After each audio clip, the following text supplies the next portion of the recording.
말씀으로 함께 만날 수 있었던 것에 대해서 하나님께 감사하고 또 기회를 주신 목사님께 감사를 드립니다. 한 주간 동안 평안하셨습니까? 예. 하나님의 은혜가 이 자리에 모이신 여러분 모두에게 함께 하시기를 간절히 바랍니다. 한 주간 동안 사도행전을 통해서 배우는 건강한 교회라고 하는 제목으로 함께 시간을 보냈습니다. 물론 제가 말씀드린 것들 외에도 우리 교회를 건강하게 할 여러 가지 방법들이 있을 것이고 훨씬 더 중요한 것들이 혹시 있었을지도 모르지만 그냥 제가 생각하는 그리고 이번 한 주간의 시간 동안에 할 수 있는 범위 내에서 여러분들과 함께 몇 가지를 나누었습니다. 마지막 시간 오늘은 제목을 이렇게 정했습니다. 행복한 성도 나누는 교회. 성경에 행복이라고 번역될 수 있는 단어가 약 80회 정도 사용되고 있다고 합니다. 그런데 이상한 것은 사도행전에는 그 행복이라고 번역될 수 있는 단어가 하나도 안 나온다는 겁니다. 그러면 사도행전 안에 나오는 그 교회의 성도들 중에는 행복한 사람이 하나도 없었을까? 저는 그렇게 생각하진 않습니다. 사도행전 속에 나오는 사람들의 모습을 보면 전형적으로 행복한 사람들의 특징을 가지고 있습니다. 자기 것을 나누는 사람, 자기가 가지고 있는 재능을 통해서 누군가에게 봉사하는 사람, 또 예수님의 복음을 전하기 위하여 자신의 모든 것들을 희생하고 때로는 고난도 감수하고 때로는 생명의 위협까지도 감수하면서 주님을 위해서 일할 수 있는 사람, 또 주님 오시기를 고대하며 기다리고 있는 사람, 때로는 순교장에 서야만 하는 그런 상황들이 그들의 삶에 펼쳐졌지만 그 모든 것들을 그들은 다 감당하며 살았습니다. 그것이 사도행전 교회에 등장하는 사람들의 이야기입니다. 그것을 보면 그 사람들이 행복이 없었다면, 행복하지 않았다면 그렇게 할 수 있었을까? 그들이 누리고 있었던 행복은 아마도 예수님 안에서 누리는 그들만의 특별한 행복이 그들 마음속에 자리 잡고 있었지 않았는가, 그런 생각들을 하게 됩니다. 비록 행복이라고 하는 단어가 한 번도 나오지 않는 사도행전이지만 그 교회는 행복한 성도들이 모여있는 교회였고 자신이 가지고 있었던 그 행복을 주변 사람들과 함께 나누는 그런 교회였다는 것입니다. 그런 교회야말로 건강한 교회가 아니겠습니까? 저는 그렇게 생각을 합니다. 오늘 여기 여러분들과 함께 말씀을 시작하기 전에 함께 좀 읽겠습니다. 저는 교회에서 늘 말씀을 시작하기 전에 기도문을 함께 읽고 있는데 함께 읽겠습니다. 시작. 하나님 아버지, 행복하게 살고 싶습니다. 우리를 위하시는 하나님의 사랑만으로도 행복할 수 있게 해주세요. 그리고 제가 행복한 것처럼 다른 사람들도 행복하도록 도울 수 있는 성도가 되고 싶습니다. 예수님의 이름으로 기도합니다. 아멘. 설교의 요약입니다.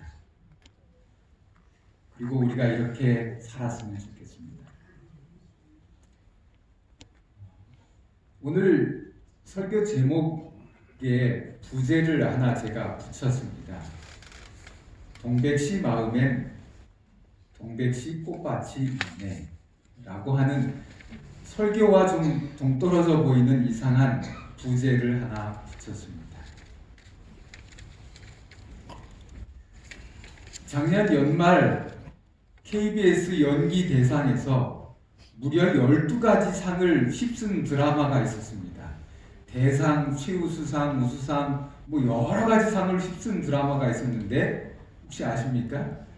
동백꽃 필 무렵이라고 하는 드라마가 있었습니다. 혹시 보신 분 계십니까? 네, 재미있었나요? 네. 그 드라마가 상을 그렇게 휩쓸고 이 드라마를 촬영했던 배우들이 인터뷰를 하면서 6개월 동안 촬영을 했는데 너무나 행복했다는 겁니다. 그래서 도대체 무슨 생각으로 이 드라마를 만들었는가, 그 KBS 홈페이지에 들어가서 이 동백꽃 필 무렵이라고 하는 그 페이지가 있는데 거기 가서 그 제작자가 무슨 의도로 이 드라마를 만들었는가, 기획 의도라고 하는 것을 좀 읽어봤습니다. 그랬더니 이렇게 되어 있습니다. 편견에 갇힌 여자가 저를 가둔 가타부타를 깨다 못해 박살내는 이야기다. 그리고 그 혁명에 불을 지핀 기적 같은 한 남자의 얘기다. 분명 뜨끈한 사랑 얘기인데 맨날 사랑만 하지 않는 얘기, 진짜 사람들의 진짜 이야기가 시작된다. 쟨 좀 박복하잖아. 여기 편견에 갇힌 한 여자가 있다. 아무도 그녀의 행복을 예상치 못한다. 우리 속 무심하고도 사소한 시선들이 그녀를 쉽게 재단하지만 우리 속 무심하고도 사소한 배려들이 그녀의 세상을 바꿀 수도 있다. 편견에 갇힌 한 사람이 조금씩 틀을 깨고 나와 포효하기까지 그 사소하지만 위대한 기적을 만들어낸 건 평범한 듯 안 평범한 놈, 난놈 용식이었다. 한 사람에게 냅다 퍼붓는 우레 같은 응원, 당신 잘났다, 당신 최고다, 당신 훌륭하다, 당신 장하다, 이 우직한 응원이 그녀의 세상을 어떻게 바꿔놓는지, 사람이 사람에게 어떤 기적이 될 수 있는지, 이런 생각으로 만든 드라마랍니다. 사람들에게 손가락질 받고 전혀 행복할 거라고 예상할 수 없는 한 여인, 미혼모, 그것도 술집을 경영하는 한 여자가 한 남자의 우직한 그리고 우레 같은 폭풍 같은 응원과 칭찬 때문에 삶이 바뀐다는 그런 이야기랍니다. 이 드라마에서 부제로 선택한 동백씨 마음엔 동백씨 꽃밭이 있네라고 하는 그런 말을 좀 따왔습니다. 그 대사를 잠깐 캡처했습니다. 음향 좀 키워주시면. 그리고 동백씨, 자꾸 웃어. 동백씨가 얼마나 행복한 사람인지 보란듯이 보여주라. 근데 저 남들 보란듯이 행복하고 그런 건 진작에 포기했어요. 왜 포기를 해? 남들 보기에 어떻든 그건 걔네 생각이고, 저도 원래는 좀 행복을 수능 점심반처럼 생각했었어요. 남들이 줄 세워놓은 표를 멍하니 올려다보면서 난 어디쯤인가, 난 어디 껴야 되나 올려다보고 또 올려다봐도 답이 없더라고요. 어차피 답도 없는 거 거기 줄을 서면 뭐해요? 오케이? 그건 니들 기준이고 내 점수는 내가 매기면서 산다 하고 살아요. 답이 그게 어떻든 나보기만 행복하면 됐죠 뭐.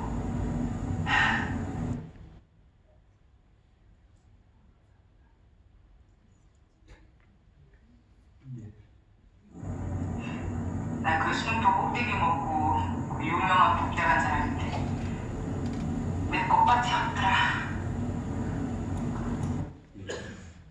다음에도 음향이 한 번 더 나가는데 좀 음향을 연결해 주시면 더 깨끗하게 들으실 수 있을 것 같은데요. 이 대화는 여기 대화에 동백씨 마음에 동백씨 꽃밭이 있네라고 하는 이 대화의 내용은 동백이라고 하는 여자와 자기 남편을 이 동백이가 유혹했다고 생각했던 오해했던 한 여자, 그 마을에 잘 나가는 변호사가 그 오해를 풀고 나눈 대화의 장면입니다. 사람들에게 손가락질 받던 한 여자의 마음속에는 꽃밭이 있고 누군가에게 존경받고 칭찬받았던 자신의 삶 속에는 꽃밭이 없다고 고백하는 한 여자의 그 대화의 내용 속에 나오는 이야기입니다. 여러분 마음속에는 꽃밭이 있습니까? 여러분만의 꽃밭. 자기를 행복하게 해줄 수 있는 자기만의 꽃밭을 여러분들도 가꾸게 되시기를 바랍니다. 아멘. 한효순이라고 하는 시인이 쓴 내 마음의 꽃밭이라고 하는 시를 여러분들에게 좀 소개해 드리려고 합니다. 여러분들 마음에도 여러분만의 마음의 꽃밭이 있기를 바라면서 이 시를 여러분들에게 소개해 드리도록 하겠습니다.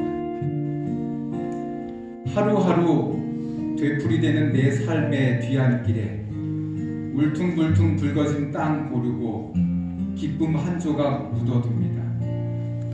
어느 날엔 시간이 맴도는 세월의 흔적 속에 환한 미소 끼워놓고 아웅다웅 얽혔다 풀어지고 다시 얽히는 일상의 틈바구니에 난 주렁주렁 매달린 열매를 꿈꾸며 나눔의 씨앗을 뿌립니다.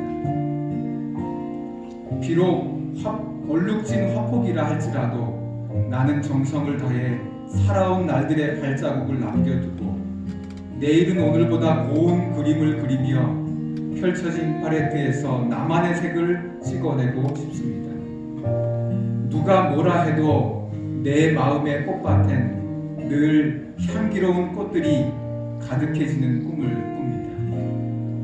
누가 뭐라 해도 내 마음의 꽃밭엔 늘 향기로운 꽃들이 가득해지는 꿈을 꿉니다. 이 자리에 계신 여러분 모두도 향기로운 꽃들로 가득한 그런 꽃밭을 꿈꾸게 되시길 바랍니다. 그리고 1년이 지났을 때 올해 마지막쯤에 가서는 정말 향기가 가득한 꽃들이, 아름다운 꽃들이 풍성하게 피어있는 여러분만의 꽃밭을 꼭 소유하게 되시기를 간절히 바랍니다. 아멘. 나태주라고 하는 시인이 있습니다. 초등학교 교사도 역임했고요. 공주문화원장을 역임하신 분입니다. 이분이 쓴 시 가운데 유명한 시가 있습니다. 풀꽃이라고 하는 시인데요. 그 뒤에 조금 사진 속에 나오긴 하는데 아주 짧은 시입니다. 잘 보이실지 모르지만 자세히 보아야 예쁘다. 오래 보아야 사랑스럽다. 너도 그렇다. 이렇게 짧은 시입니다. 근데 의미가 있죠. 자세히 보아야 예쁘고 오래 보아야 사랑스럽고. 저도 사실 그런 사람입니다. 우리 일주일 가지고 여러분이 저의 말씀을 들으면서 저의 매력에 빠지기는 너무 짧은 시간이에요. 오래 보아야 찬찬히 계속 볼 수 있어야 저의 매력에 빠질 텐데 일주일은 너무 짧았습니다. 제가 얼마나 매력적인 사람인가 하면 27년 함께 사는 제 아내는 아직도 그 매력에서 헤어나오지 못해요. 여기 왔는데도 아침 저녁으로 전화를 해야 되고요. 전화를 하면 사랑한다는 말을 해야 되고요. 아니, 제가 하기 전에 먼저 폭풍같이 사랑한다고, 좋아한다고, 보고 싶었다고 막 쏟아내는 그런 여자예요. 얼마나 매력적이면 27년 동안 그 매력에서 헤어나오지 못하고 살까. 저희 교회 성도들은 제가 제일 멋있다고 생각을 합니다. 제가 제일 잘생겼대요. 제 매력에 3년 동안 빠져서 이분들도 헤어나오지 못하고 있어요. 그래서 내년에 올해도 가지 말라고. 오래 보아야. 여러분들하고 오래 만날 방법은 뭐가 있을까? 혹시 여러분 이제 그 유튜브에 올라온 설교라도 여러분 오래 자주 들어주시면 혹시 제가 사랑스럽게 느껴지실지도 모르겠습니다. 근데 제가 이분을 소개하려고 하는 것은 이 시 때문은 아니고요. 이 시인이 시만 쓴 게 아니고 산문집을 하나 냈는데요. 이 산문집의 제목이 뭔가 하면 오늘도 내가 있어 마음속 꽃밭이다. 이런 산문집을 냈습니다. 이 제목의 의미는 그런 것입니다. 오늘도 내가 살아가는데 내 마음속이 꽃밭에 있는 것 같다. 내 마음속이 꽃밭이다. 그런데 그 이유가 당신 때문이다. 이런 자기의 고백이 담긴 그런 산문집입니다. 여기에 이런 제목의 챕터가 있어요. 우리는 이미 행복한 사람이라고 하는 제목의 장이 있는데 이 나태주 시인이 자기가 왜 행복한가를 3가지로 언급을 했어요. 저녁 때 돌아갈 집이 있다. 힘들 때 마음속에 생각나는 사람이 있다. 그리고 외로울 때 혼자 부를 노래가 있다. 이렇게 해서 나는 행복한 사람이다. 이미 행복을 느끼고 있는 사람이다. 그렇게 자기를 소개합니다. 그러면서 그 밑에 한 가지 이야기를 자기 경험이라고 해야 될까요? 아니면 자기 생각이라고 할까요? 그 밑에 적고 있는 이야기는 이런 겁니다. 어느 날 오후에 자기 집 근처를 이렇게 산책하게 되었어요. 한참을 이렇게 산책을 하다가 저녁 노을이 지는 것을 보면서 참 아름답다는 것을 느꼈어요. 그래서 저녁 노을을 이렇게 물끄러미 바라보고 있었습니다. 한참을 보고 있는데 저녁 노을을 보다 보니까 다리가 아픈 거예요. 가만히 생각하니까 오늘은 다른 때보다 좀 많이 걸었던 것 같아요. 다리가 아픈데 좀 쉬면 좋겠다. 집에 가서 쉬어야 되겠다. 그런 생각이 들었습니다. 그런데 그런 생각이 드는 순간 갑자기 가슴에서 감사가 솟아오르고 기쁜 마음이 용서슴치고 막 행복한 마음이 막 들더라는 거예요. 집에 가면 뭐가 있지? 그리고 생각해 보니까 자기가 입던 헌옷 몇 가지가 있고 자기가 글 쓸 때 쓰는 그 책상 위에 집기류들이 좀 있고 헌신발 몇 켤레가 있고 또 오래도록 썼던 가구들이 좀 있고 그리고 생각나는 게 음식할 때 쓰는 재료들이 좀 몇 가지가 있고 그런데 그게 다가 아니란 생각이 들었습니다. 내가 집에 간다고 하는 생각이 들었을 때 행복하고 감사하고 기쁜 마음이 생긴 이유가 내가 익숙했던 그 몇 가지 물건 때문이 아니고 나를 사랑해주고 나를 아껴주고 나를 좋아해준다고 말해주는 나하고 함께 사는 내 아내가 거기 함께 살고 있기 때문에 집에 간다고 생각했을 때 마음이 벅차고 행복했다는 것입니다. 오늘도 내가 꽃밭 속에 거닐고 있다. 근데 그 이유가 누구 때문이다? 바로 당신 때문이다. 그런 고백을 하고 있는 겁니다. 사람 때문에 행복해지고 있다고 하는 이야기를 하고 있는 겁니다. 동백이 마음속에 꽃밭이 있다고 잘 나가는 변호사가 그렇게 이야기를 해줬어요. 나는 내 마음속을 아무리 뒤져봐도 꽃밭이 없는데 사람들에게 손가락질 받는 너의 마음속에는 보니까 꽃밭이 있는 것 같아. 동백이는 스스로 어떻게 생각하고 있을까? 동백이가 스스로 고백하는 그 연인과 함께 나누는 대화를, 데이트하면서 나누는 대화를 잠깐 좀 들어보겠습니다.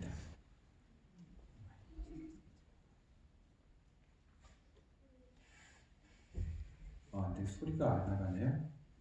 그럼 제가 그러면 이거 끊고 제가 말씀으로 드리겠습니다. 글씨가 보이시나요? 그냥 웃는 미소만 봐도 좋습니다.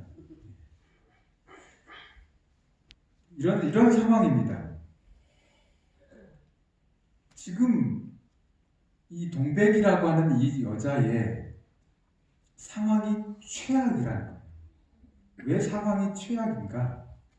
까불이라고 하는 그 자기를 죽이려고 하는 살인자가 있어요. 이 동백이가 우연한 기회에 살인 장소에 갔다가 그 살인하는 사람을 보게 돼가지고 이 살인자가 잡히지 않아서 끊임없이 이 목격자를 죽이려고 찾아다니고, 근데 그 사람이 통 밑에까지 왔다.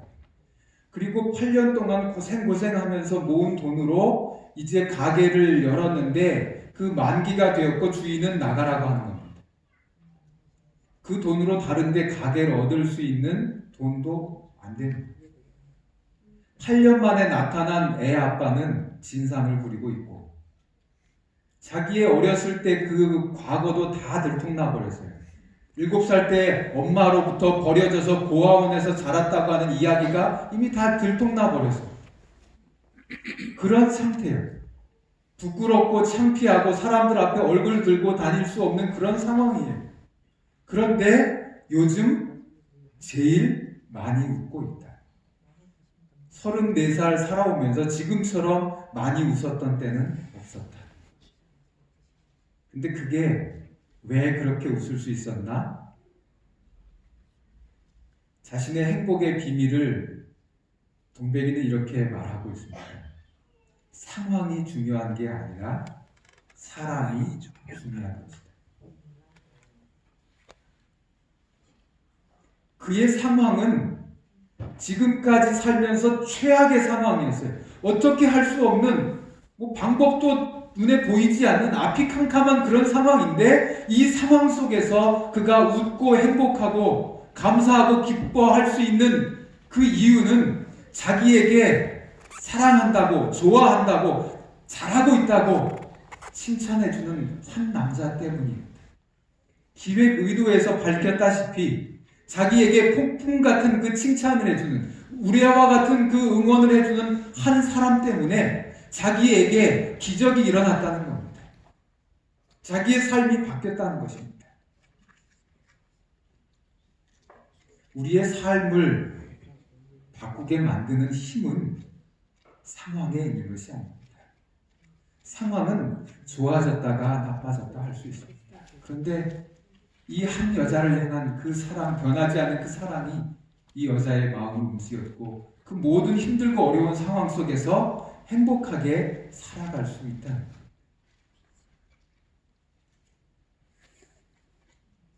여러분, 소록도라고 하는 그 섬을 아시죠? 한센병을 앓고 있는 분들이 모여 사는 그런 섬입니다. 근데 그 소록도라고 하는 섬을, 그 섬에 사는 사람들은 다른 말로 부른다고 해요. 뭐라고 부르는지 여러분 혹 아십니까? 찌라도라고 부릅니다. 찌라도. 두 손이 없을 찌라도, 두 발이 없을 찌라도, 두 눈이 보이지 않을 찌라도, 오직 나를 사랑하시는 한 분 예수님 때문에 행복한 섬, 그래서 찌라도랍니다. 우리를 향하여 끊임없이 사랑을 고백하는 한 분이 계십니다.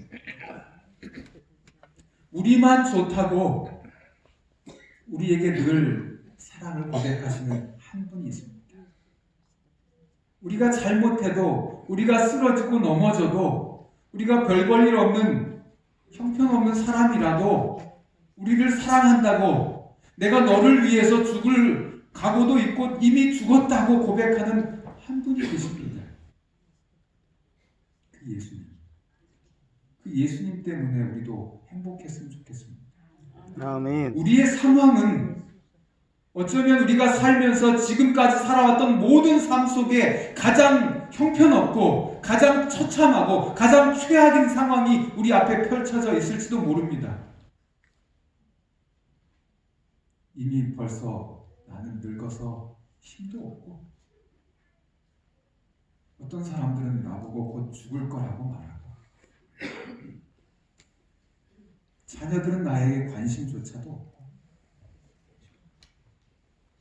모든 상황이 암담한, 우울한 그런 상황일 수 있습니다. 그러나 그 상황이 중요한 것이 아니고 여전히 우리를 사랑하는 한 분이 있다고 하는 그 사실이 우리의 마음을 바꿀 수 있다는 것입니다. 지난 채플 시간에 제가 말씀드렸던 제목이 내 편 하나만 있으면 사라지는 게 인생이라고 하는 말씀을 드렸습니다. 같은 의미. 우리 편이 되어주시는 예수님, 나만 사랑한다고 하는 예수님 그 한 분 때문에 우리는 오늘 행복한 사람이 될 수 있습니다. 아멘. 그런데 여러분, 이 신앙이라고 하는 것이 정말 우리의 행복을 좌우하는 것일까요? 그게 과학적으로도 증명되었습니다. 제가 책을 찾다가 한 도서관에서 이런 책을 찾았습니다.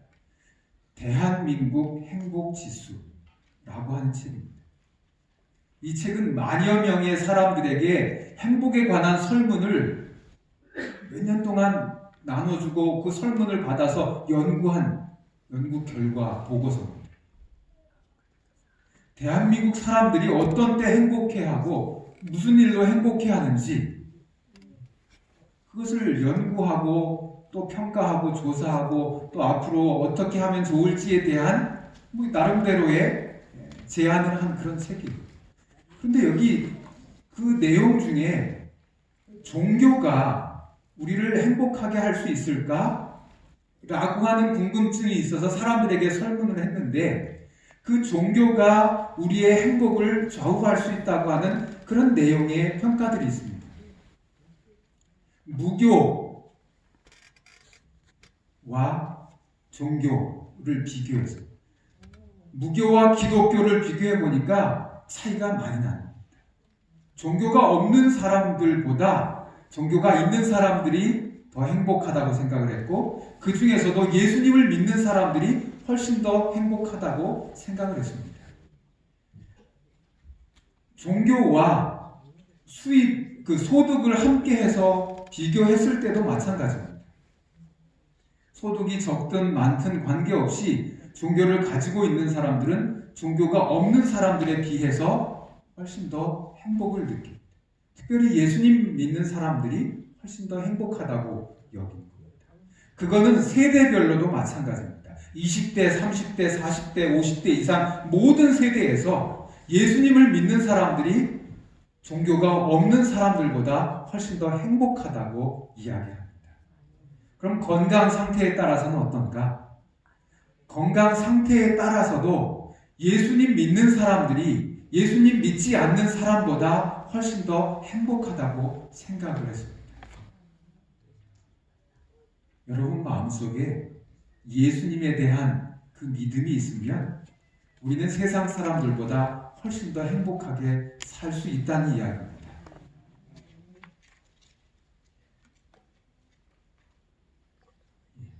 여러 표들인데 건강 상태에 따라서도 그렇습니다. 건강하지 않은 사람도 종교 없는 사람과 비교했을 때 기독교를 믿고 있는 사람이 훨씬 더 행복하다고 생각했고 건강한 사람도 그렇지 않은 사람에 비해서 종교가 없는 사람에 비해서 훨씬 더 행복하다고 생각을 하고 있습니다.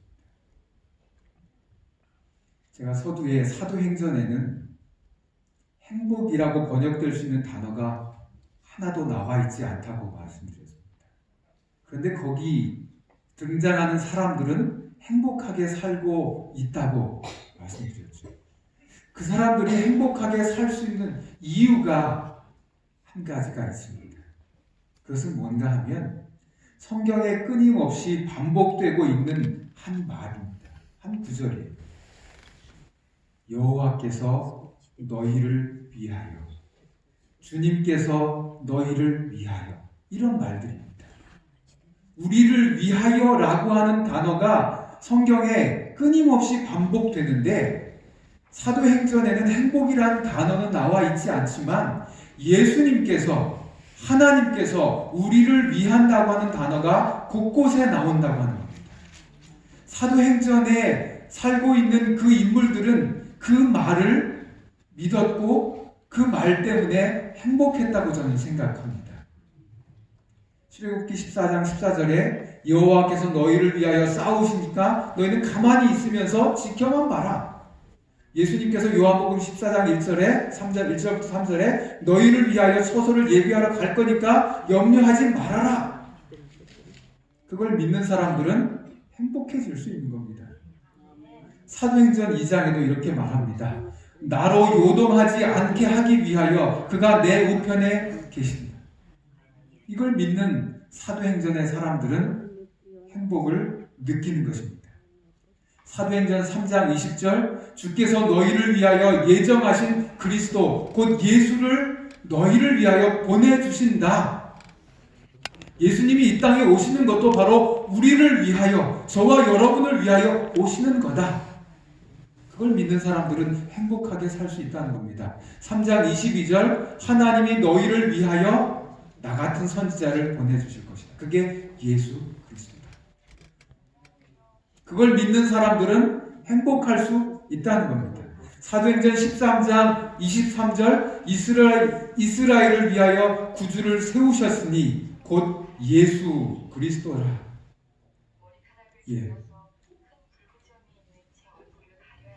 오늘 우리의 삶 속에서 우리를 위하시는 예수 그리스도, 우리만을 위하여 살고 계신 예수 그리스도를 우리가 발견하면 우리는 행복할 수 있습니다. 아멘. 제가 성경을 읽다가 제 마음을 너무나 부끄럽게 하는 성경절을 하나 찾게 되었습니다. 이사야 26장 11절, 여러분에게 주제 성경절이라고 적어드린 성경절입니다. 여호와여 주의 손이 높이 들릴지라 그들이 보지 않습니다. 이사야가 지금 하나님께서 이스라엘을 위하여 손을 높이 드셨습니다. 그들을 구원하기 위하여, 그들을 축복하기 위하여, 그들을 보호하기 위하여 당신께서 손을 높이 드셨습니다. 그런데 그들이 당신께서 높이 드신 그 손을 보고 있지 않습니다. 만약에 이 백성들이 당신께서 손을 높이 들고 계신 그 모습, 그 백성들을 위하여 열정적으로 일하고 계신 당신의 모습을 본다면, 당신의 그 사랑스러운, 우리를 사랑하시는 그 사랑의 모습을 이해하고 느낀다면 그들이 부끄러워할 것입니다. 이 말씀을 읽으면서 제가 너무나 부끄러웠습니다.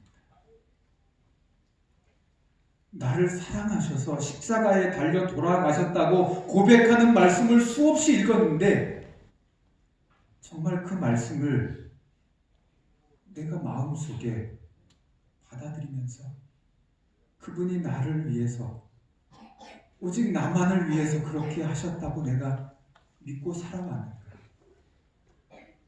내가 그분의 십자가를 생각하면서 내 마음속에 뜨겁게 그분을 나도 사랑하는 마음이 있었는가? 예수님께서 나를 사랑하신다고 고백하는 그 열성을, 그 사랑을 내가 마음속에서부터 느끼고 있었는가? 제가 생각하면서 부끄러움을 느꼈습니다. 우리가 십자가에 달려 돌아가신 예수님, 그분이 십자가에서 피를 흘리시면서 우리를 사랑하신다고 고백했던 그 사랑의 고백이, 그 사랑의 열정이 오늘 나를 위한 것이라고 우리가 느끼고 이해하고 깨닫게 된다면 우리가 쥐구멍이라도 있으면 들어가야 할 입장이 아니겠습니까?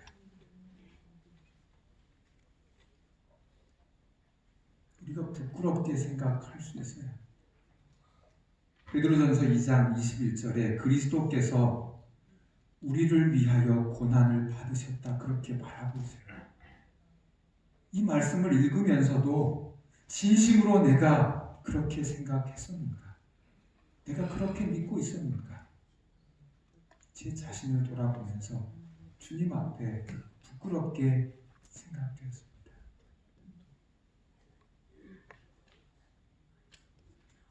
우리는 살면서 자꾸 우리 주변의 상황만 바라봅니다.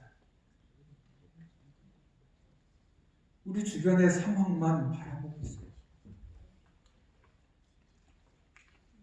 우리 상황이 나아지기를 바라고 있어요. 내가 아픈 것이 좀 빨리 나았으면 좋겠어요. 내가 경제적으로 좀 안정됐으면 좋겠어요. 내 주변 사람들이 나를 더 사랑해 줬으면 좋겠어요. 모든 상황이 바뀌어지기를 위해서 우리는 그렇게 기도합니다. 그런데 그렇게 기도하면서 우리가 잊어버리는 것이 있는데 우리만을 사랑하고 계신 예수님. 나 때문에 십자가에 죽으셔야만 했던 그 예수님. 나를 위해서 나를 사랑한다고 나에게 모든 칭찬과 모든 사랑과 모든 응원을 아끼지 않고 퍼부어 대시는 폭풍 같은 칭찬을 보내시는 우레와 같은 응원을 보내시는 예수님을 우리가 잊고 살지는 않았는지 우리가 그 사랑을 이해한다면 우리는 행복한 사람이 될 수 있을 것입니다. 아니요, 이미 우리는 행복한 사람인데 느끼지 못했을 겁니다. 우리가 상황만 보고 있기 때문에 내 상황이 나아지기만을 바라보고 있기 때문에 우리는 내가 행복한 것을 느끼지 못하고 있었던 것입니다. 우리는 이미 꽃밭 속에 들어와 있습니다. 아멘. 이미 꽃밭 속에서 꽃향기를 맡고 있고 그 꽃밭 그 길을 거닐고 있습니다. 그러면서도 꽃을 보고 있으면서도 자꾸 다른 생각을 하나님 제가 아픈데 꽃은 여전히 나에게 사랑한다고 고백하는데 제 마음속에는 무슨 생각이 들어요? 하나님 저는 아픈데 지금 제가 돈이 모자라서 힘든데 그것만 생각하니까 마음이 행복할 여유가 없어요. 건강한 교회는 내가 행복하다는 사실을 깨달을 때 만들어집니다. 아멘. 내가 행복해진 것을 깨닫게 되면 우리는 자연스럽게 그 행복을 나누게 되어 있습니다. 아멘. 여러분, 그러면 그 교회가 건강한 교회가 아니겠습니까? 여러분 행복해지십시오. 주님은 우리가 행복해지길 원하십니다. 우리가 행복한 사람이었으면 좋겠습니다. 여러분들에게 행복이라고 하는 노래를 좀 들려드리고 싶은데 이게 나갈지 모르겠네요. 소리가 일단 한번 틀어보겠습니다.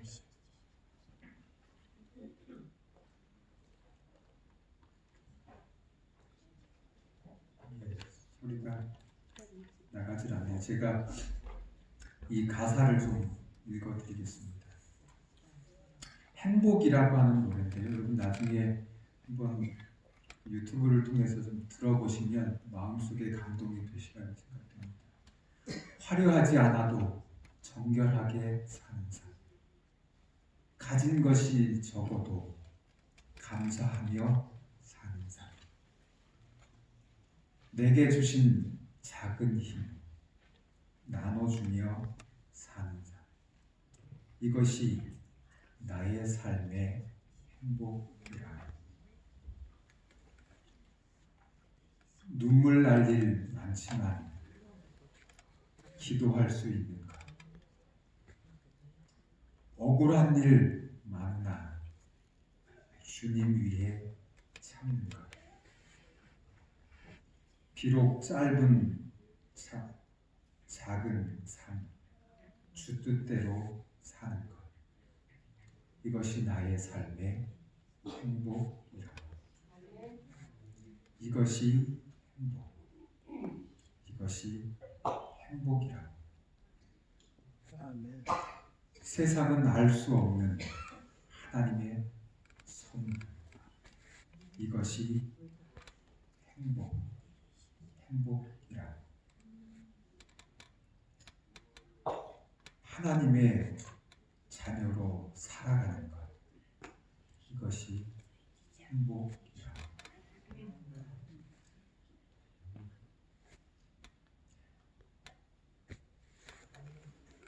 우리가 하나님의 자녀인 것이 우리의 행복이 되었으면 좋겠습니다.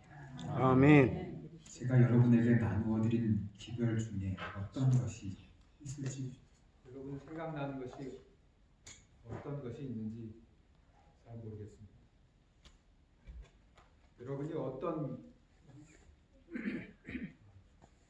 여러분들이 어떤 결심을 하고 있는지 이 일주일 동안 어떤 기별을 여러분이 들었는지 그것이 어떤 것이 마음속에 남아 있는지 제가 다 알 수는 없지만 여러분 한 가지는 꼭 기억해 주시길 바랍니다. 예수님께서 여러분에게 진정으로 원하시는 것은 우리가 행복하게 사는 것입니다.